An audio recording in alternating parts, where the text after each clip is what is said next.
Everyone, कैसे हैं आप। मैं सुदेश चौधरी और मेरे चैनल पर आपका स्वागत है। आज का टॉपिक शुरू करने से पहले हम थोड़ी सी कुछ और बात भी कर लेते हैं। दोस्तों, हम सबका समय जो है वो बहुत कीमती है और सब लोग चाहते हैं कि बहुत कम समय में हम ज़्यादा से ज़्यादा पढ़ाई कर लें। और वीडियो से भी सब लोग यही एक्सपेक्ट करते हैं कि हमें एक ही वीडियो में बहुत कुछ मिल जाए, लेकिन ऐसा नहीं हो सकता। फिर भी हम कोशिश करेंगे कि आपको बहुत कम समय में ज़्यादा से ज़्यादा समझा दिया जाए। तो हमारा आज का टॉपिक है सामंतकालीन भारत। सामंतवाद कालीन भारत जो है, इसके बारे में जो भी जानकारियाँ हमें मिलती हैं वो काफ़ी विवादग्रस्त भी रही हैं। यानी कि जो इस समय की जानकारियाँ हैं वो बहुत ज़्यादा प्रमाणिक नहीं हैं। कहीं कहीं पर जो है कुछ अलग बातें बताई गई हैं, कहीं कहीं पर जो किसी किताब में आप देखते हो कुछ अलग बताया गया है। तो इसीलिए जो है इसमें काफ़ी जो है भ्रमात्मक जानकारियाँ भी हैं। तो सामंतवादकालीन भारत में जो हमारा ये रहेगा राजपूतों का उदय। सामंतवादकालीन भारत 800 या 750 ईस्वी के लगभग से शुरू होता है और यह मध्यकाल के शुरू होने से पहले यानी लगभग 1200 ईस्वी तक जो है चलता है। तो सबसे पहले हम जानेंगे कि सामंतवाद का अर्थ क्या है, यानी सामंतवाद जो है क्या होता था। सामंतवाद जो था वो एक विशेष प्रकार की जो है शासन प्रणाली होती थी और जिसके द्वारा जनता पर शासन किया जाता था। यह प्रणाली मध्यकालीन युग में यूरोप में पनपी थी और इस शासन प्रणाली में जो सबसे ऊंचे स्थान पर होता था वो राजा होता था और राजा से जो निचले स्थान पर होते थे वो सामंत लोग होते थे। जो ये सामंत लोग होते थे ये विभिन्न कोटि के होते थे और राजा सामंतों को जो है उनकी स्वामी भक्ति के कारण, यानी ये लोग बहुत चापलूस होते थे, राजा की बहुत चापलूसी करते थे, स्वामी भक्ति करते थे। तो इसी कारण राजा इन सामंतों को जो अपनी भूमि होती थी उसका अधिकार दे देता था। लेकिन वास्तविक रूप से जो ये भूमि होती थी कानूनी रूप से ये राजा की ही रहती थी। इस भूमि का प्रयोग जो सामंत लोग थे वो अपनी संपत्ति की तरह जो है करते थे और इसके बदले वो राजा को आर्थिक और सैनिक शक्ति जो है या सैनिक सहायता जो है वो देते थे। कृषक और मजदूर सामंतों के अधीन भूमि पर कार्य करते थे, यानी इस भूमि पर जो खेती बाड़ी करने का काम करते थे वो कृषक और मजदूर करते थे जो कि सामंतों के अधीन काम करते थे। सामंतवादी शासन व्यवस्था समाज को दो भागों में बांट देती थी, यानी ये ऐसी व्यवस्था थी जो समाज को दो भागों में विभाजित कर देती थी। एक तो होता था शोषण करने वाला और दूसरा होता था शोषित होने वाला, यानी जिसका शोषण होता था। मजदूर लोग वो होते थे शोषित। तो इसीलिए इसको जो है कहा गया कि एक पीड़ित वर्ग होता था और दूसरा शोषक वर्ग होता था। सामंतवाद को अंग्रेजी में फ्यूडलिज्म भी कहा जाता है। यह एक सामाजिक और आर्थिक व्यवस्था होती थी। इसके बाद हम बात करेंगे सामंतवाद काल, यानी कि ये जो समय था सामंतवाद का ये कब से कब तक जो है रहा था। जो सामंतवादी व्यवस्था थी ये हर्षवर्धन ने शुरू की थी और हर्षवर्धन की मृत्यु जब हो गई थी, आपने लास्ट में उसको देखा था कि हर्षवर्धन जो था वो कन्नौज का शासक था और कन्नौज उसकी राजधानी थी। ठीक है, तो हर्षवर्धन की मृत्यु से लेकर के मुसलमान या जो इस्लाम राज्यों की स्थापना हुई थी, जो इस्लामी लोग आए थे उन्होंने भारत पर अपना जो है अधिकार जमाना शुरू कर दिया था या आक्रमण करने शुरू कर दिए थे। तो तब तक का जो समय है वो सामंतवाद काल के नाम से या फिर राजपूत काल के नाम से जाना जाता है। यानी इस समय जो है अधिकतर राजपूतों ने राज्य किया था, इसीलिए इस समय को राजपूत काल के नाम से भी जाना जाता है। यह जो लगभग 500 वर्षों का समय था यह राजपूत काल के नाम से जाना जाता है, क्योंकि जो ये राज्य थे उन पर जो है राजपूतों ने राज किया था, यानी राज्य किया था। तो सबसे पहले हम इसमें जानेंगे राजपूतों की उत्पत्ति के बारे में, यानी कि जो राजपूत राज्य थे या जो राजपूत राजा थे, उनकी उत्पत्ति के विषय में कुछ अलग अलग जो है विचारधाराएं प्रचलित हैं।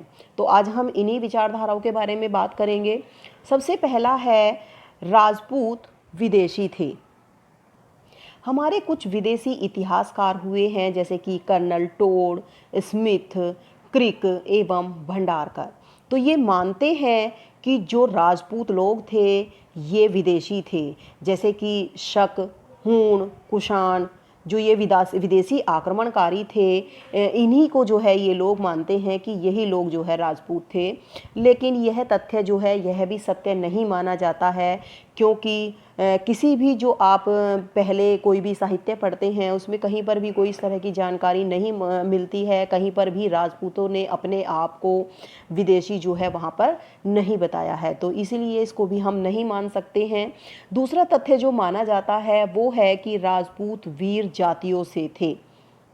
इस विचारधारा को मानने वाले थे डॉक्टर ईश्वरी प्रसाद, और ये मानते थे कि जो राजपूत लोग थे ये एक वीर लड़ाकू जाति थी, जो कि विदेश से आकर के भारत में बस गई थी, और धीरे धीरे इन्होंने जो भारतीय समाज था या यहाँ के जो रीति रिवाज थे वो इन्होंने अपना लिए थे, और बाद में जो है ये यहाँ के ही निवासी बन गए थे।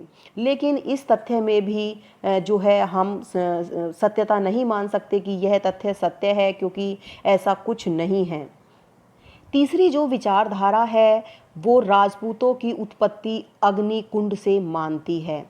जो राजपूत काल में चंद्रबरदाई एक प्रसिद्ध जो है राइटर रहे थे, उन्होंने लिखी थी पृथ्वीराज रासो, और पृथ्वीराज रासो के अनुसार जो है ऐसा माना जाता है कि आबू पर्वत पर वशिष्ठ ऋषि, गौतम ऋषि और अगस्त्य ऋषि, इन्होंने मिलकर के जो एक यज्ञ किया था, और उस यज्ञ में जो राक्षस लोग थे वो मतलब विघ्न डालते थे, और इस विघ्न को ख़त्म करने के लिए इन्होंने यज्ञ के अग्निकुंड से राजपूतों की उत्पत्ति की थी। ठीक है, लेकिन पता नहीं, ये भी कुछ मुझे काल्पनिक ही लगता है, सत्यता तो इसमें भी नहीं लगती है। और इस अग्निकुंड से जिन राजपूतों की उत्पत्ति हुई थी वो थे प्रतिहार, चालुक्य, परमार और चहमान। चहमान यानी चौहान। ठीक है, जबकि प्राचीनतम लिपि पृथ्वीराज रासो में जो है ये कहीं पर भी जो है नहीं लिखा गया है। ऐसा माना जाता है कि जो आधुनिक लिपि है उसमें ये बातें जो है अपने आप जोड़ दी गई। और जब हम पृथ्वीराज रासो जो प्राचीनतम लिपि को पढ़ते हैं, जो सबसे पहली मतलब प्राचीन काल में लिखी गई जो इनकी पुस्तक थी, वास्तविक पुस्तक को जब हम पढ़ते हैं तो उसमें राजपूतों को सूर्यवंशी बताया गया है, चंद्रवंशी बताया गया है, यदुवंशी बताया गया है। तो इसके आधार पर हम जो है ये मान सकते हैं कि यह तथ्य भी किसी हद तक सत्य नहीं है। अब चौथा आता है भारतीय उत्पत्ति। भारतीय विद्वान जो है ये मानते हैं कि जो राजपूत लोग थे ये क्षत्रिय थे। ठीक है, और ये भारत के ही निवासी थे। इनमें जो भारतीय विद्वान हैं मुख्यतः गौरी शंकर ओझा, दशरथ शर्मा, के.एम. मुंशी, ये मानते हैं कि जो राजपूत लोग थे ये ब्राह्मणों की संतान थे या फिर ये क्षत्रिय थे।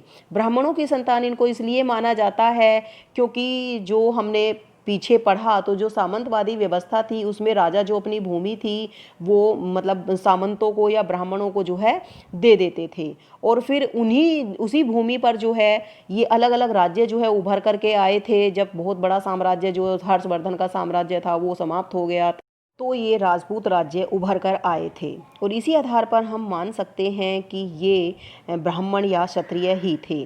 प्रतिहार अभिलेखों में सूर्यवंशी, हमीर महाकाव्य में चाहमानों को सूर्यवंशी कहा गया है।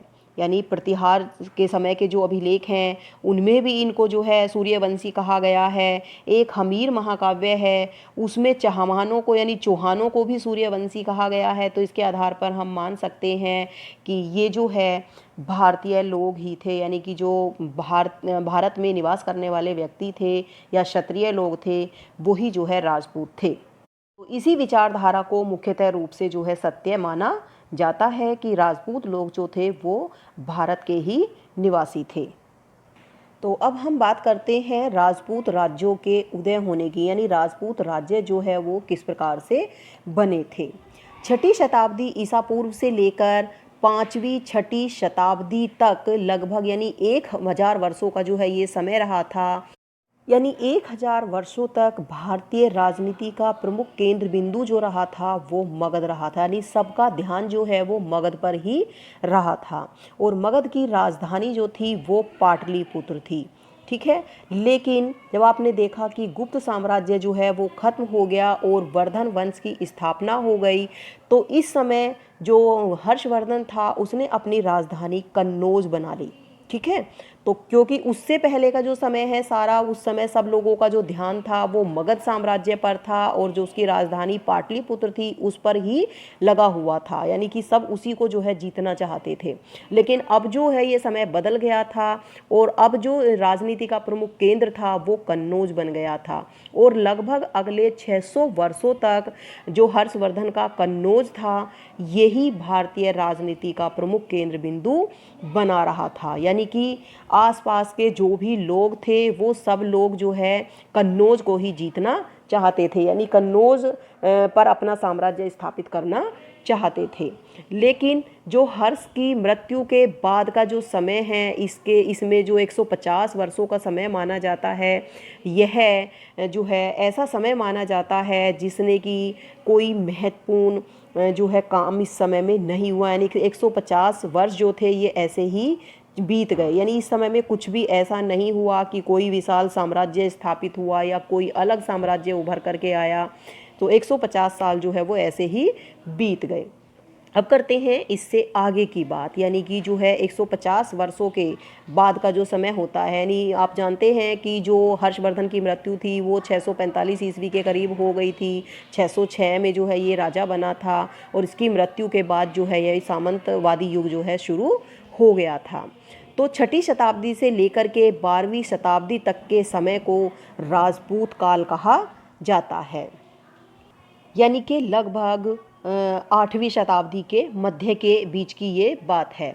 तो यह समय जो है यह त्रिकोणात्मक संघर्ष के नाम से भी जाना जाता है, यानी कि जो कन्नौज साम्राज्य था उस पर 3 तरफ से आक्रमण हो रहे थे और 3 तरफ जो है जो विशेष लोग थे वो जो है इस पर अपना साम्राज्य स्थापित करने की कोशिश कर रहे थे, यानी कि कन्नौज को जीतने की कोशिश कर रहे थे।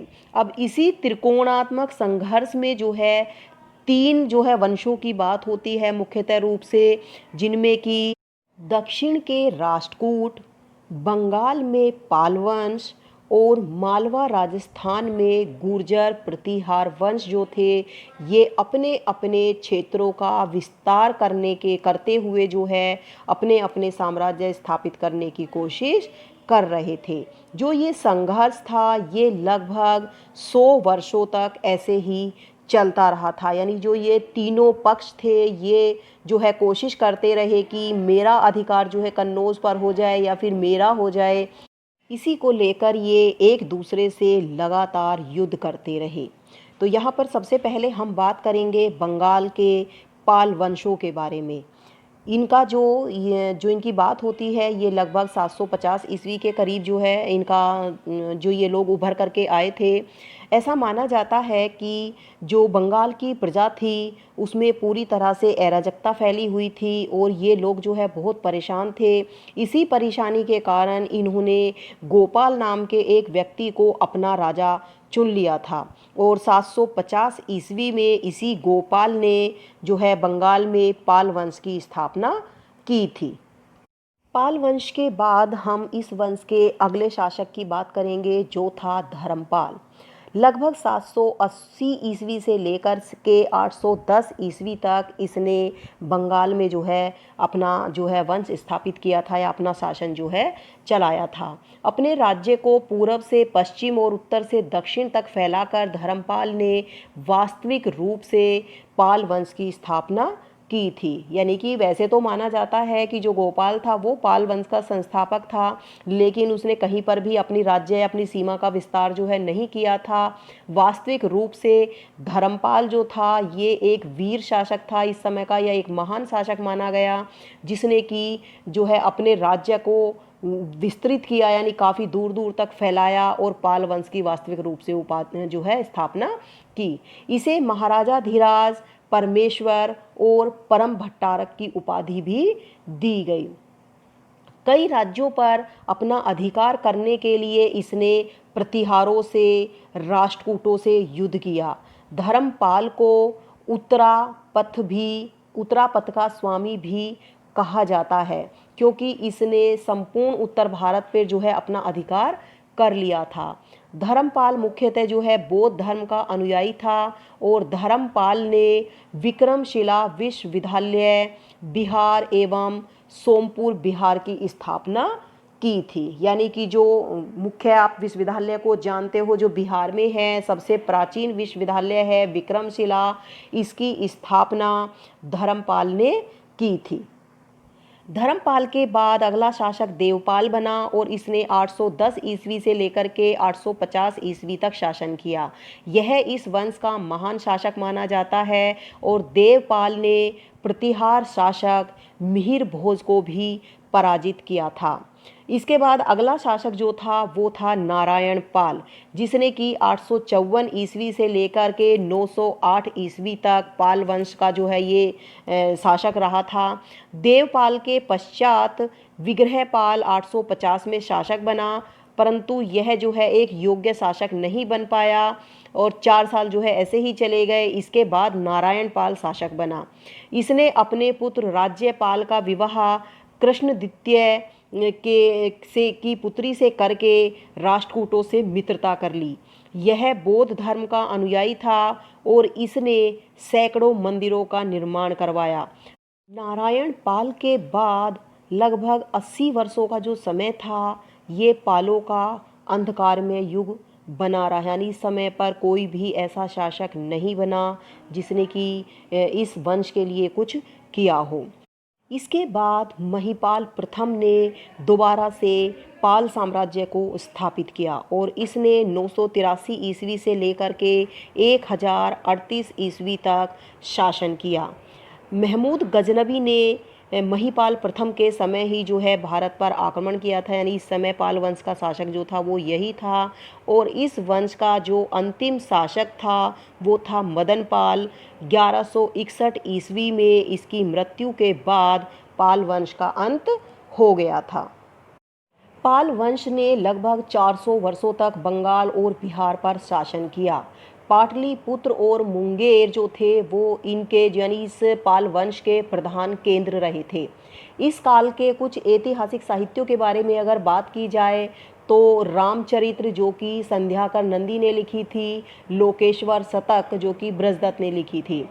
इस समय विक्रमशिला विश्वविद्यालय के जो विद्वान थे वो थे आत्री, दीपांक, श्री ज्ञान। चित्रकला और मूर्तिकला और धातु कला के लिए जो है प्रसिद्ध कलाकार जो थे इस समय में वो थे धीमान एवं विटपाल। कांस्य मूर्ति कला का जो प्रमुख केंद्र था वो था कुर्कीहार। अधिकांश जो पाल शासक थे वो बौद्ध धर्म के अनुयायी ही थे। अंतिम पाल शासक जो था वो गोविंद पाल था। इसके बाद बात करते हैं अगले वंश की, जो था मालवा राजस्थान के गुर्जर प्रतिहार वंश। प्रतिहारों के अभिलेखों व साहित्यों में इन्हें रघुकुल वंशी क्षत्रिय भी कहा गया है। इनमें सबसे प्रमुख उज्जैन पर शासन करने वाले जो थे वो प्रतिहार ही थे। इन्होंने मालवा पर अधिकार कर राजपूताना एवं गुजरात तक अपनी सत्ता स्थापित कर ली थी। इनके जो आदि पुरुष माने जाते हैं वो हरिश्चंद्र माने जाते हैं। प्रतिहार वंश के शासकों की बात की जाए तो सबसे पहला जो इस वंश का संस्थापक था वो था नागभट्ट प्रथम। इसने 8वीं शताब्दी के लगभग या चौथे 5वें दशक में 8वीं शताब्दी के अपना राज्य जो है वो स्थापित किया था। राष्ट्रकूटों के दंती दुर्ग ने नागभट्ट प्रथम को पराजित किया था अवंती में। इसके पश्चात कुकस्त एवं देवराज जो है वो 2 शासक बने, लेकिन उन शासकों का कोई महत्व नहीं था, यानी वो महत्वहीन शासक थे। इसके बाद देवराज का जो पुत्र था वत्सराज वो शासक बना। इसने कन्नौज पर आक्रमण करके वहाँ के शासक इंद्रायुध को पराजित किया। फिर पाल वंश के धर्मपाल को पराजित किया। यह राष्ट्रकूटों के शासक ध्रुव से पराजित हुआ, यानी कि इसको राष्ट्रकूटों के शासक ध्रुव ने पराजित किया। इसके बाद अगले शासक के बारे में बात करते हैं, जो था नागभट्ट द्वितीय।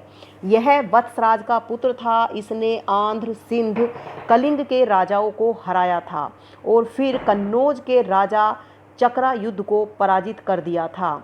यह कन्नौज के गुर्जर प्रतिहारी वंश का संस्थापक था। इसके पश्चात रामभद्र शासक बना, परंतु इसकी हत्या करके इसका पुत्र जो था मिहिर भोज वो गद्दी पर बैठ गया। तो अगला शासक हुआ मिहिर भोज। मिहिर भोज 836 ईस्वी से लेकर के 890 ईस्वी तक जो है शासक बना रहा। मिहिर भोज के ग्वालियर प्रशस्ति में इसे आदि वाराह भी कहा गया है। आदि वाराह यानी कि विष्णु का अवतार। यह स्वयं को विष्णु का अवतार मानता था। इसने नर्मदा नदी के तट पर जो राष्ट्रकूट शासक था कृष्ण द्वितीय उससे युद्ध किया था और यह हार गया था। पाल वंश के देवपाल से भी इसने युद्ध किया और उससे भी हार गया, लेकिन मालवा व कन्नौज पर इसने अपना अधिकार तब भी बनाए रखा। ऐसा माना जाता है कि इसकी बहुत बड़ी अश्व सेना थी तथा इसके राज्य में सोने और चांदी की बहुत सी खानें भी थीं। यह इस्लाम धर्म का बहुत बड़ा शत्रु था। यह अपने पुत्र महेंद्र पाल प्रथम को राज्य सौंपकर तीर्थ यात्रा पर चला गया था। तो इसके बाद शासक बना महेंद्र पाल। इसका जो दरबारी कवि था वो प्राकृत भाषा का विद्वान राजशेखर था। आपने राजशेखर के बारे में सुना भी होगा और पढ़ा भी होगा। इसने प्राकृत भाषा में कपूर मंजरी नाटक लिखा जो कि बहुत ही प्रसिद्ध है। संस्कृत में विद्रशाल भंजिका, बाल रामायण, बाल भारत, भुवने कोश एवं हर विलास नामक ग्रंथों की रचना की। इसके बाद भोज द्वितीय व भोज के बाद महिपाल प्रथम जो था वो इस वंश का शासक बना। महिपाल प्रथम ने जो है 912 ईस्वी में जो है ये शासक बना और 943 ईस्वी तक यह शासक बना रहा। राष्ट्रकूटों ने इससे कलिंजर और चित्रकूट छीन लिए, यानी महिपाल से राष्ट्रकूटों ने युद्ध करके कलिंजर और चित्रकूट छीन लिया। महिपाल को रघुवंश मुक्तामणि की उपाधि दी गई थी। महिपाल के समय में बगदाद का निवासी अलमसूदी गुजरात आया था और इस वंश का जो अंतिम शासक रहा था वो रहा था राज्यपाल। जब महमूद गजनबी ने कन्नौज पर आक्रमण किया था तो राज्यपाल कन्नौज छोड़कर भाग गया था। राज्यपाल की जो मृत्यु है वो लगभग 1050 ईस्वी में हुई और इसी की मृत्यु के बाद प्रतिहार वंश का अंत हो गया। इस वंश का जो अंतिम शासक बना वो यशपाल था। प्रतिहार वंश की जो राजधानी थी वो कन्नौज थी। प्रतिहार वंश के बाद चालुक्यों, चंदेलों, चेदी, परमार, गुहिल व चौहान वंशों ने जो है प्रतिहार वंश का जो भी साम्राज्य था वो आपस में बांट लिया, यानी इन वंशों का जो है इस पर जो है शासन हो गया। द्विपक्षीय संघर्ष में भाग लेने वाला जो अगला वंश था वो था दक्षिण भारत का राष्ट्रकूट वंश। 735 ईस्वी में दंती दुर्ग ने चालुक्य शासक कीर्तिवर्मन द्वितीय को पराजित करके एक स्वतंत्र साम्राज्य की स्थापना की थी। दंती दुर्ग ने नागभट्ट को पराजित किया था और जो इसने अपनी राजधानी बनाई थी वो बनाई थी मान्यखेत। दंती दुर्ग का कोई पुत्र नहीं था, इसी कारण से जो इसका चाचा था कृष्ण प्रथम वो शासक बना और कृष्ण प्रथम ने ही एलोरा के प्रसिद्ध कैलाश मंदिर का निर्माण करवाया था। इस वंश का जो सबसे शक्तिशाली शासक माना जाता है वो माना जाता है ध्रुव को। इसने उत्तर भारत के वत्सराज और बंगाल के शासक धर्मपाल को पराजित किया था। ध्रुव का जो पुत्र था वो था गोविंद तृतीय। यह राष्ट्रकूटों का सबसे योग्य शासक जो है हुआ था। इसने दक्षिण के पल्लवों, पांड्यों, गंग वंश के शासकों को पूरी तरह से खत्म कर दिया था। इसने प्रतिहार वंश के शासक नागभट्ट द्वितीय को बुंदेलखंड में पराजित किया था। गोविंद तृतीय का पुत्र था अमोघवर्ष, इसको नपतुंग भी कहा गया है। यह एक कवि भी था और इसने कविराज मार्ग एवं प्रश्नोत्तर मालिका जैसे ग्रंथ जो है लिखे थे। अमोघवर्ष का जो पुत्र था वो था कृष्णद्वितीय। इसके शासन काल में राष्ट्रकूटों का जो अंत था, यानी जो पतन था, वो शुरू हो गया था। इसके पश्चात इंद्रद्वितीय जो है वो राजा बना और उसके बाद अमोघवर्ष द्वितीय, फिर गोविंद चतुर्थ, उसके बाद अमोघवर्ष तृतीय, कृष्ण तृतीय जैसे शासक भी हुए थे। इस वंश का जो अंतिम शासक था वो था कर्क द्वितीय। कर्क को चालुक्य तैलप द्वितीय ने पराजित करके कल्याणी के नए चालुक्य साम्राज्य की स्थापना की थी। राष्ट्रकूटों का जो अंत था वो 973 या 974 ईस्वी के करीब में हो गया था और इस काल के जो प्रमुख कवि थे वो थे जिनसेन, शाक्यायन, शाक्तायन, वीराचार्य, पोन, पाम्पा, रन्ना, ददाड़ी आदि थे। तो ये था हमारा जो है आज का टॉपिक, जिसमें कि हमने सामंतवाद काल के बारे में बात की या सामंतवादी व्यवस्था जो थी उसके बारे में बात की। उसके बाद जो कन्नौज को लेकर के त्रिपक्षीय संघर्ष चल रहा था, उस संघर्ष में जिन वंशों ने जो है भाग लिया था उनके बारे में हमने आज बात की थी, जिनमें कि हमारे जो मुख्य थे वो थे राष्ट्रकूट वंश, पाल वंश और गुर्जर प्रतिहार वंश। तो इसी के साथ आज का वीडियो समाप्त करते हैं। आशा करती हूँ कि आप सबको जो है ये टॉपिक अच्छे से समझ आ गया होगा। नए टॉपिक के साथ जल्दी ही फिर मिलेंगे। नमस्कार, धन्यवाद।